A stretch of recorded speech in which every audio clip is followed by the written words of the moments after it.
From the campus of the University of Kentucky, this is Behind the Blue. I'm Cody Kaiser with UK Strategic Communications. We're here to make a healthier Kentucky, and what better way to do that than to set these families up for success long term through supporting their developmental needs and preparing them for kindergarten. I think it's incredibly important to remember that health is not just physically what you're presenting. There's this whole mind piece and development piece that's incredibly important. We owe it to our patients to help make sure they are prepared for all forms of success in life, and that's beyond just their physical health. Children who were enrolled in the program, I think this is huge, they were 9 times more likely to be read to 4 or more days of the week. And I think that comes down to the fact that, again, the books are simply there in the home already. So that's the impact specifically of just the program, of getting your child in. But then what you're talking about, the next level, as that child goes into a 3, 4, 5-year-old and is getting ready for kindergarten, our kindergarten readiness rates for children in the program are growing significantly. That's Kelsey Rainkamp with Golisano Children's at UK, followed by Lindsay Westerfield with Dolly Parton's Imagination Library of Kentucky. This week, Golisano Children's is announcing a new partnership with Dolly Parton's Imagination Library, becoming an official enrollment location for a program that delivers free, high-quality books to children from birth to age 5. That means families coming through Golisano Children's, whether they're patients, visiting a family member, welcoming a new baby, or simply passing through the hospital, can sign up for the program and receive their first book before they go home. After that, a new book will arrive in the mail every month at no cost to the family until the child turns 5. On this episode of Behind the Blue, I'm joined by Rainkamp and Westerfield, along with Dr. Anna Thaman, a neonatal neurologist at UK Healthcare. We talk about how the program works, why access to books matters for families across Kentucky, and what happens in a child's brain when parents and caregivers read, talk, and spend time with them during those earliest years. Kelsey Rainkamp, Lindsay Westerfield, and Dr. Anna Thaman, thank you so much for taking the time to talk with us on Behind the Blue. Of course, happy to be here. Yeah, we are very excited to be here. So to start, kind of set the stage on this, I want to start, maybe Kelsey and Lindsay, you can kind of jump in on this and give me kind of an overview of what are we announcing this week at Golisano Children's at UK, and what does this mean for families across Kentucky? Okay, so tomorrow is our official launch of sort of a partnership between Imagination Library and Golisano Children's at UK. We are going to be an official enrollment location for Imagination Library, which means any family coming through our doors, whether they are visiting or here for a family member or are a patient themselves, can enroll while in our facility. They'll receive their first book before they walk out of the doors and go home, and then continue to receive books every month until they turn 5 years old. I guess, Lindsay, let me have you kind of tag in and give me the bigger overview for listeners who may know Dolly Parton's name and who does not know Dolly Parton's name, but they don't know the program. What is Dolly Parton's Imagination Library, and give me kind of an idea of how this works? Certainly. The Dolly Parton's Imagination Library is the flagship program of the Dollywood Foundation. People know Dolly as a country singer, a songwriter, as a star, but at her heart, she is a philanthropist. She is a dreamer. She is someone who inspires others. And her story that she shares is that her father was one of the smartest men she ever knew, but he could not read and he could not write. And she always knew that his lack of literacy skills kept him from achieving all of the dreams that he would have had in his life. And she wanted to make sure that no child had that same experience. And she started Imagination Library over 30 years ago now, just in her hometown in Tennessee. And it has grown to over 5 countries across the world. And in Kentucky specifically, as of 2024, we're in Dolly Parton's Imagination Library is in every county in Kentucky.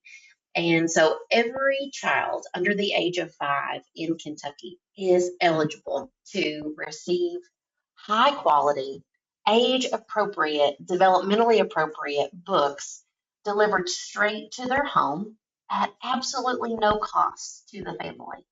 Um, what a gift that Dolly has made possible for children and communities all across Kentucky, across our country, and across the globe. So children receive a free book each month. The books arrive at their home with their name on the mailing label, which is, as a kid, that's got to feel really special when you get something that's got your name on it. That's a big deal. And the families pay no cost to this. What does this look like practically at Golisano Children's? If a family is here for care or a baby is born here, how do they go through that enrollment process? We try to make it as simple as possible, and kudos to the Imagination Library program that makes it so simple on their end. And so we're sort of just the conduit between their system and we're providing the physical location. But we are starting out sort of a little smaller with the hopes that we can grow a little bit more in the future. But starting out, we're just going to have some signage throughout our facilities. The signage is going to direct families to a couple different methods to enroll. One, and probably what will be the most common method, is they can just scan the QR code right on the sign or the flyer, however they've gotten the information, and enroll right there. Or if they need assistance or they don't have a phone, they can go to our pediatric education library to be walked through that by someone working at the desk. So they'll help them enroll if needed. Either one of those methods, you'll also want to go to the Pediatric Education Center to pick up your physical book. And so if you enroll via the QR code, they'll be able to validate that you've done that and hand you your first book. And of course, if you're enrolling at the counter there, they'll go ahead and hand you the first book as well. The beauty of this program, though, is not just that initial book, which we are so excited for, especially our patients who might be bedbound, to have this while they're here in our facility, but it will continue for so many years in their home. And it's one of the best ways to support those kids long term. One important point, I think, is that if you don't have to be a patient to sign up, correct? You can sign up through it even though you aren't necessarily registered as a patient here at UK. Correct. The enrollment location is in one of our public areas. So as long as you're in the space, you can enroll. So you might be a patient, and that's sort of how this program hit my desk, as we were trying to figure out how do we get some books in the hands of our patients who are stuck in their rooms. But this program will be great for siblings who might be spending a lot of time in our facility while they've got a sibling in our hospital. Friends, neighbors, schoolmates who are coming through the facility, grandparents, maybe they're coming to visit a new baby and they see the sign and they're like, oh my gosh, I already have 4 of their grandkids at home. Let's get them all enrolled while we're here. So really, it's unlimited. Any child under the age of 5 will qualify. Well, and I just wanted to mention that touches on just a really important topic program-wide as well, which is accessibility. And I know that Dr. Thaman can talk more about this as well, as the impact of having books in the home, first of all. So that's just an accessibility issue, is maybe for families who can't access other means of literacy. They can't make it to the public library, maybe because of work schedules or medical, interference, any number of reasons that they can't physically access books in some other way. Additionally, there is access in terms of languages. So Imagination Library books are offered in English, but also available in bilingual and Spanish collections. And also, I'm so inspired by the fact that we also have Braille books available for people who are Braille readers or who are visually impaired. And so Imagination Library works very hard to be as accessible to as many different people from every background and in every developmental stage or language or anything to provide access to books for them. Lindsay, I wanted to ask because you you are part of the Imagination Library, and as it's expanded into different locations and different kind of settings, I want to kind of ask why a children's hospital, and Golisano Children's at UK specifically, is a good place, is a good location for this to connect families with a literacy program. I'll actually say, as you say that, I kind of get chills because I think that hospital, a healthcare facility, specifically Golisano Children's at UK, can be one of the best enrollment partners that Imagination Library has. So for me, my home program is in Southern Kentucky, and one of our most important enrollment partners was our local pediatrician's office. Locally, we don't have a hospital, but that pediatrician's office sees every newborn for their wellness visit or other children in their earliest stages. And while preschools and churches and libraries are all incredibly important enrollment partners and places that see children, it is healthcare facilities oftentimes that see children at the earliest stages. So we see Golisano Children's at UK as being a model leader in Imagination Library enrollment, primarily for the state of Kentucky, but beyond that, throughout the country. There are some other, in a few other states, there are some major program partners with Imagination Library that are hospitals. And we think that Golisano Children's at UK, it can be among a real flagship group there. And I know, again, Dr. Thaman can talk about those earliest days, how critical the access is to literacy. So truly, there's really no better partner than a healthcare provider. Yeah, I do want to ask Dr. Thaman, I want you to kind of, I want to bring you in on the conversation to talk about this from a neonatal neurology perspective, to get a little sciencey. What is happening in a baby's brain during those first months and years of life that kind of tie in with this? Yeah, absolutely. I'm so excited to talk about it. I'm always happy to talk about baby brains, right? So, and a little more background on who I see. So I see a lot of babies who come out of the NICU and are at high risk for things like developmental disabilities. But it turns out babies grow into toddlers. So I see a lot of toddlers too. Now, to your question, the brain is changing at such a rapid pace those first few years. Oh my gosh, like think of what a baby starts out as, and even at 1-year-old, 2-year-old, 3-year-old, they're these social little talkative beings. So the brain is changing in some ways that we can point to, and we know how to see on even MRI, but a lot that we can't see with our eyeballs or point to necessarily. But we know that neurodevelopment is happening just at such a rapid pace those first few years. I think we can really think about this as being brain changers. Teachers and parents are really brain changers. They can change the wiring of the brain, right? And that's what happens with things like reading in these early months. One example I like to give of one of the rapid changes early is that language development even starts from the first few months, which people don't think about a lot, right? Because a baby isn't talking until they get closer to 1. But as early as this 2 to 3 month age, you can actually see and hear a back and forth in the sounds that babies make. Isn't that amazing? Like you can hear a baby coo and then kind of wait for you to talk back, and then they coo again. It's incredible. And things like reading and just talking and having as much early language and conversation and high vocabulary, and just that reading can really change the brain in a really neat way.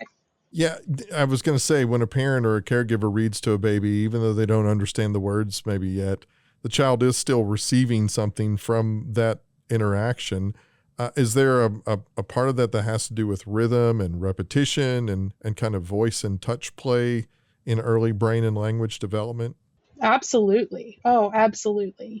There's just hearing different words in different tones, and it can increase that language development and being able to learn words more quickly, and be wanting to make sounds and communicate back and forth more quickly, or more earlier and more often.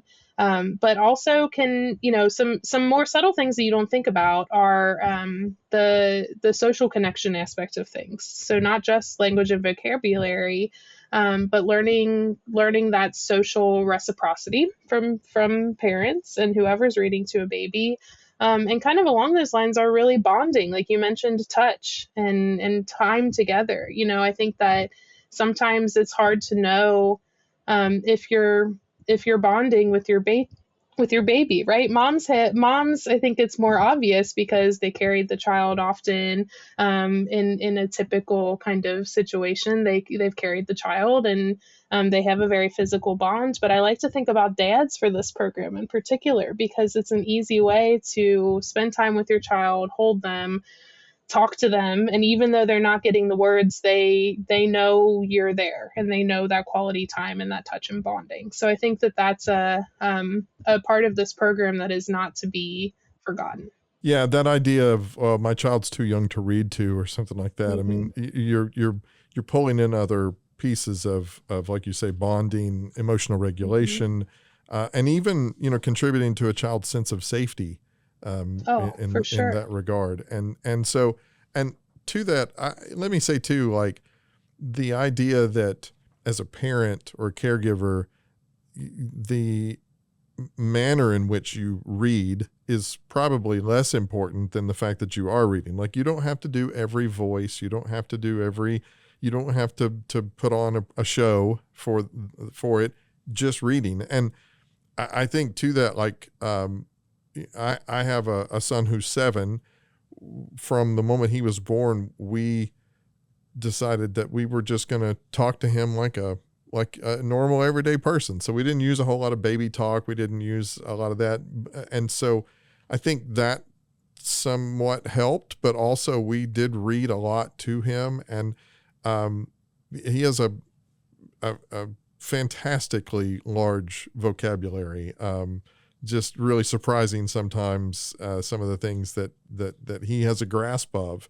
And I wanted to ask about this. I had some information from some stuff that we had pulled together, some statistics that, we enrollment in the Imagination Library represents, is it 51% of all Kentucky children under the age of 5? Yes, it is. It's an incredible number. Yeah. And so, and then I wanted to kind of follow that with the readiness rates for Yes. kindergarten. That research has kind of shown that there's been a big impact on that. Maybe Lindsay and Kelsey, if you have information on that, or any of you have information, I wanted to kind of ask about what the impact of that, because it's tangible. Like, it's not some theoretical kind of thing. Like, we've done this long enough. The Imagination Library's been around long enough that we know what the impact is. Correct? Correct. Um, I have to say on this. So someone just, get the hook and cut me off. Okay. Everything Dr. Thaman was saying, and you know, I'm sitting here nodding my head as hard as I can, because um, all of these things are true, and they've been known to be true anecdotally. As a parent, we can watch our child grow. We can see them change.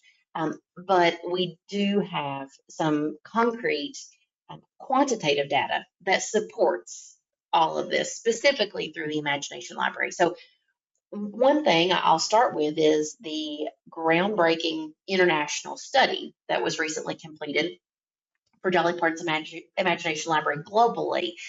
This was the largest data set in the world ever done on shared book reading. And it was data that was collected from over 86,000 families in countries. And the key findings were stark.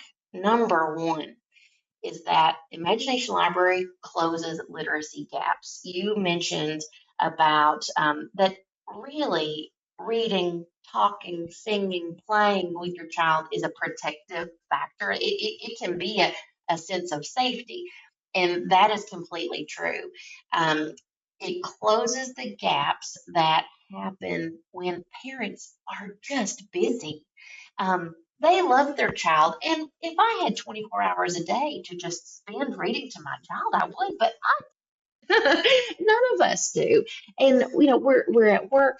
We are running here. We're running there. We're trying to get it all in. We got to do bath time. We got to do supper time. We got to do this. And so as much as I want to spend all of that time reading to my child, I know that there's really going to be just a finite amount of time each day that I'm going to get to do it. So, Imagination Library specifically, in closing literacy gaps, this research found that after just 10 books being received in this program, that children were 4 times more likely to demonstrate stronger literacy skills. So, just 10 books, only 10 impacts up to 4 times your child's ability to recognize, listen, to talk back, to communicate, the social, the emotional, vocabulary, and phonological awareness, as compared to children not in the program. So, just number one, getting your child in the program and just those first 10 books and having them in your home. Already your child will be 4 times more likely to demonstrate those emerging literacy skills. But number two is that it strengthens home literacy environments. Children who were enrolled in the program, I think this is huge, they were 9 times more likely to be read to 4 or more days of the week. And I think that comes down to the fact that, again, the books are simply there in the home already. You didn't have to go onto Amazon and order them. You didn't have to go to the public library and borrow them. You didn't have to wait for them to be given at a birthday party or any number of things. And though you may be doing those things already, and that's great, the fact that these books are just arriving at your home 9 times more likely to be read to and to engage in that shared reading. So that's the impact specifically of just the program of getting your child in. But then what you're talking about, the next level, as that child goes into a 3, 4, 5-year-old and is getting ready for kindergarten, our kindergarten readiness rates for children in the program are growing significantly. So we have a report from KY Stats. The most recent report is from 24-25. And of course, we're very anxious and excited to see future data sets as they start coming out. But over time, what we're seeing in this program is particularly for children in low income households, readiness rates for kindergarten for children enrolled in the program are up to 9 points higher than children not enrolled in the program. When you combine Imagination Library participation with preschool, you see the strongest kindergarten readiness rates.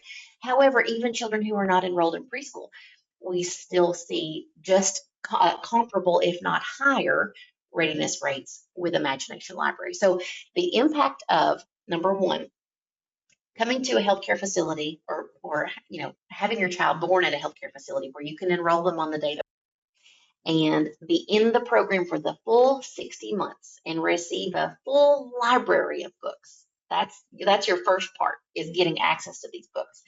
And then, as Dr. Thaman said, you have these books in your home, so you're more likely to read them, and you're reading and spending this time with your child. That translates into, by the time they're 5, even with other protective factors like preschool, your child can still be that much more ready to go to kindergarten because they've heard vocabulary, they've learned that social emotional, they know about the repetition and the reciprocity. All of those are skills that come through reading and spending time with your child. This program does all of that. Get the hook, like I said. Tell me to No, be I quiet. love it. In medicine, we talk about evidence-based medicine and evidence-based things all the time. And I could get really in the weeds too about just general studies talking about these things, about how reading and early literacy and early reading with your child, even as a baby, and early, which is really its own form of early intervention, right? Like improve all these outcomes. And the thing that I think is really neat about this program is that, it takes this data that we're seeing in neurodevelopment, in the world of neurodevelopment, medically and in the education field, of course, too, but it takes that data and does something with it, right? It does something about it. It's one thing to tell, but it's another thing to show and provide the resources for families to do that. And that's just a really neat thing that I can, they're brain changers, right? You're a brain changer. You're changing the structure of kids' brains by doing this. And I do want to add too, I loved getting mail as a little kid. So this was would have been the most exciting thing for me ever. Getting mail every month. It's so cool. I want to mention something too that maybe the research didn't delve into, but it's just something that I've been thinking about as we've been talking. And that's the idea of, we've talked about the impact that this makes on kids and the confidence that it can build and the connection that it can build. I would imagine that there are a lot of parents and caregivers who would say, I'm not a great reader, because much like you mentioned with Dolly Parton and her father, he was very smart, but he didn't know how to read or write. And I think, we can look at adult literacy rates in this country and know that we are below where we would like to be, clearly. But we probably have a whole lot of parents who would be hesitant of this because they would think, I'm not a great reader. Never mind the idea of I don't have time to sit and read every night. But I feel like this probably opens doors there as well, because first of all, when you're reading to your 6-month-old, you don't have to be perfect.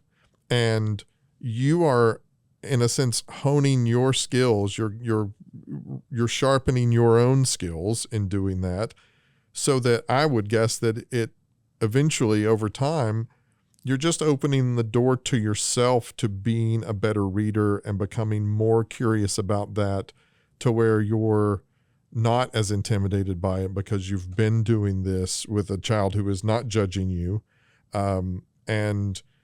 And so it would seem to me that it probably helps strengthen that as well in adults, parents and caregivers. Absolutely. And like you said, while I don't think that we have data that supports that, a couple of quick things I mention on that. One is that these books are not just any books that someone pulled off a shelf and said, this will be good enough.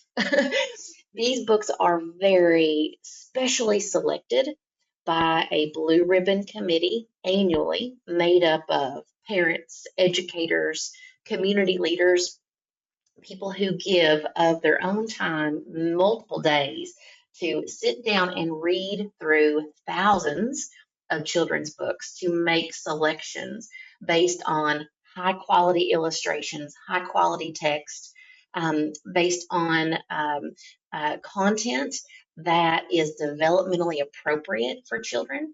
We're not going to read, like you mentioned, a textbook to a 6-month-old.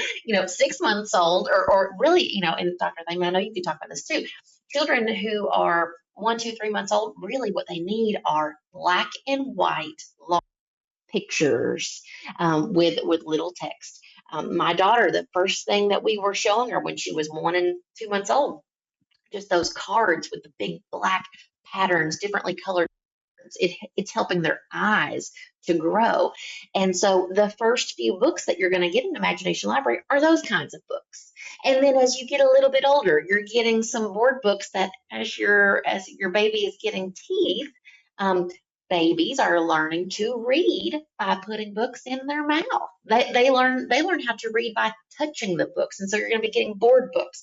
As your child gets a bit older, it's books that have a thicker plastic feel on the exterior. So the books are, from format to content to every part of the book, they are very specifically selected to be age and developmentally appropriate, content appropriate. So you never have to worry as a parent about the book that you're going to be receiving, that it is a book that both your child and you are going to love. And second, like you said about adults, potentially those who aren't as confident in themselves, absolutely, this is just a shout out. You should never feel unconfident in reading to your child, as long as you're sharing time and language with them. That's all that matters. But we do see that in many adults in Kentucky, as our adult literacy rates aren't where we would like them to be. We're really, Imagination Library did a specific project last year with Kentucky prisons, and we now offer a soft space in all Kentucky prisons that include a set of Imagination Library books. They are there for people who are incarcerated and who may have child visitation, for when their child comes, to have a safe, soft space to spend that time reading with their child, because even that interaction can be awkward at times. Those books are there and available at all times so that those who are incarcerated can even practice reading on those books for whenever their child comes. So those are books that are accessible even to parents who may not be at the reading level that they wish to be at. The books are still absolutely accessible to them in so many ways. That is fantastic. Kelsey, I want to ask, from your perspective with this, families are already in your world are already navigating appointments. They're navigating the whole experience of childbirth or a hospital stay. How do we make this enrollment process easy and approachable for families who are already in the mix of all of this stuff going on? Yeah, and I mentioned earlier that this is sort of our soft launch, and I hope to see this expand in the future. And part of that pivot that I'd love to make is being a little bit less of a passive enrollment process where it's on the families to find the signage or be given the signage and enroll on their own, and more of a proactive enrollment. You have your baby, you are in recovery up in our mother baby unit, and could you imagine how amazing it would be if someone comes in and says, hey, before you go home, I'd love to give you this book and set you up for books for the next 5 years. I think there's a lot of different ways we can do that in all of our spaces across our children's hospital. And that's what I'd love to start inching towards as we see the success of this program within the children's hospital. This partnership does seem to fit into this broader idea and space of caring for the whole child and caring for an entire family beyond their physical health. Do you feel like this seems like a good match with kind of the mission that Golisano Children's is really trying to embody, correct? Absolutely. We're here to make a healthier Kentucky, and what better way to do that than to set these families up for success long term through supporting their developmental needs and preparing them for kindergarten. I think it's incredibly important to remember that health is not just physically what you're presenting.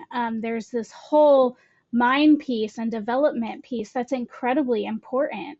I think the other piece that's interesting to think about, and you sort of called it out when you talked about the complexity of being in the healthcare system as a patient, it is not straightforward. Our systems are complicated, scheduling appointments is complicated, arriving in our facility and trying to figure out where to go is complicated. And imagine if you couldn't read. You get your reminder letter in the mail with instructions of where to go and you don't know how to read it. You show up to our facility and you can't read the signs to figure out where you're allowed to park or not allowed to park.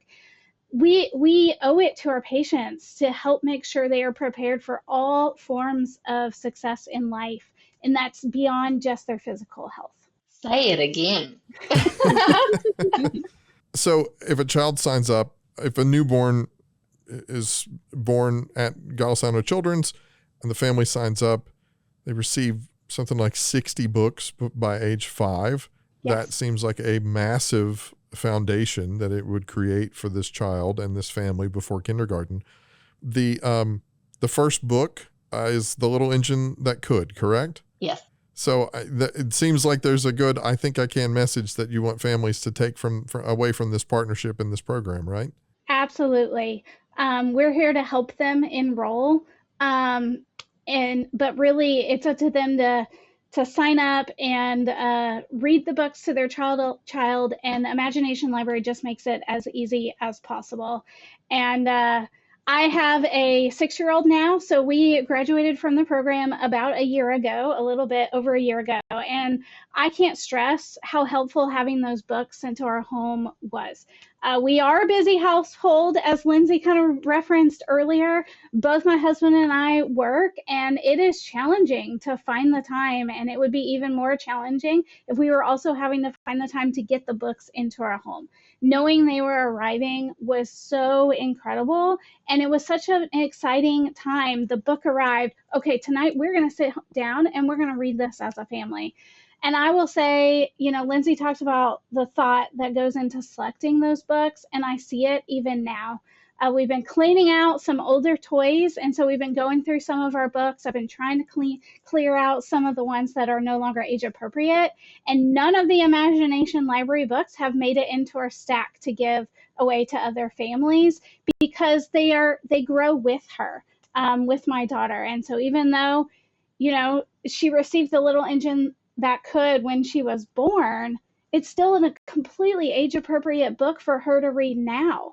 And in fact, I pulled it out for her recently and said, we're going to read this book as you're headed into kindergarten and you're nervous and you're not sure that you can do it. We're going to read The Little Engine That Could to help prepare you for this. That is excellent. Excellent. One thing I want to ask about this program, it is free to people who sign up. The books arrive at no cost to them, but these books it's not just from a magic tree somewhere. They have to come from somewhere and have to be purchased. How does the Imagination Library work with local partners? Why does that partnership matter so much, across the board, from a healthcare facility to other statewide programs that work with the Imagination Library? Absolutely. So Dolly is the one who made this program, who dreamed this program up and then made it possible to replicate outside of just her home in Tennessee. And so because of the infrastructure that the Dollywood Foundation provides in terms of selecting, printing, mailing, and all of the development that goes into that, because of that, these books can be offered to communities at an incredibly low price. So to families, what you need to know, they cost you nothing. Your child will never pay, you or your family will never pay for these books. There is a critical between the Dollywood Foundation and the state of Kentucky, and this is the same partnership in many states of the country, that the Kentucky State Legislature has included a line item to pay for half of all of the books that go out across the state of Kentucky. That makes local program costs 50% less. So the actual cost then to a local program per child per book is only $1.30. There is no book, no high quality book that you can buy for your child for $1.30, and that's the entire cost of the printing, of the mailing, and everything. So local communities come together and say, this is important for the children in Russell County, in Kenton County, in Fayette County to have access to this. With the state match, we're going to make this possible. And that comes through private gifts, that comes through corporate sponsorships, that's local businesses, any number of gifts that people want to make to say, or any kind of other local funding grants that make this possible. And so if you are listening and this touches your heart today, and your child came through the program and it was a game changer for them, or your child is about to go through the program and you are someone who is blessed in a way that you could afford it, and you want to make it possible for another family, whomever you are that you're listening today, and you think, if I had had access to that, I could help change a child's life. You can very easily make a gift, and you can direct your gift specifically to children in Fayette County if you like. You can direct it to children in your hometown, wherever that may be. All you have to do is go to donate.imaginationlibrary.com, and you can make a gift. You can make a small gift, a large gift, a recurring gift, whatever works for you. And any gift can change the trajectory of a child's life. Heard here today. So the announcement is this week. Tell me a little bit about what kind of is going to happen with that. We have several leaders and people within our hospital and families coming to sort of celebrate this partnership. So part of that celebration is we will have some of our leaders speak. We have some local government political leaders who are going to be coming, and they're actually going to be reading to kids who are currently within our facility as patients. So they'll be coming down out of their patient rooms, sitting with these leaders who will read them the story. And then all of those kids, we are going to make sure that they go home with a book and enrolled in the program going forward. Great. So real quick to kind of bring it back to the program itself for kind of a final thing to stick in someone's head for a parent who's listening, for someone who is a caregiver, for someone who just knows someone with a child who thinks that they would benefit from this, wants to sign up today. What are the steps that they should take in order to sign up for this? So if you're in our facility and you are around one of our signs that are going to be posted up, or you receive a flyer, because several of our areas are going to have physical flyers to hand out, you'll scan the QR code, fill out the enrollment process, and swing by our Pediatric Education Center to get your first book. But I also think it's worth mentioning that you can enroll through the Imagination Library website. So even if you aren't in front of one of those signs and have the QR code to scan right in front of you, you can still go to their website. Let's say you're an employee at UK Healthcare and you're in your office and you're listening to this podcast right now and you're like, oh my gosh, I've got to sign up my kids. I didn't know about this. There's no reason you can't sign up at your desk while you're thinking about it. And next time you're going through the lobby of the Golisano Children's Hospital at UK, just swing by the Pediatric Education Center and we'll get you your book. Excellent. Kelsey Raincamp, Lindsay Westerfield, and Anna Thaman, thank you so much for taking the time to talk with me. I appreciate so much the work that has gone into making this a reality. It's overwhelming just thinking about the impact that it is going to have on Kentucky children and Kentucky families. And just thank you all so very much for your advocacy and your hard work and your support in this. So again, best of luck with the event, and we look forward to maybe touching base again later on down the line once we get those newer numbers to see kind of where our rates are and see where we've improved and where we have room to improve and continue to get the call out. That'd be great. Thank you. Thanks for listening to Behind the Blue. Behind the Blue is a production of the University of Kentucky. For more stories about how the University of Kentucky is advancing our Commonwealth, visit uknow.uky.edu.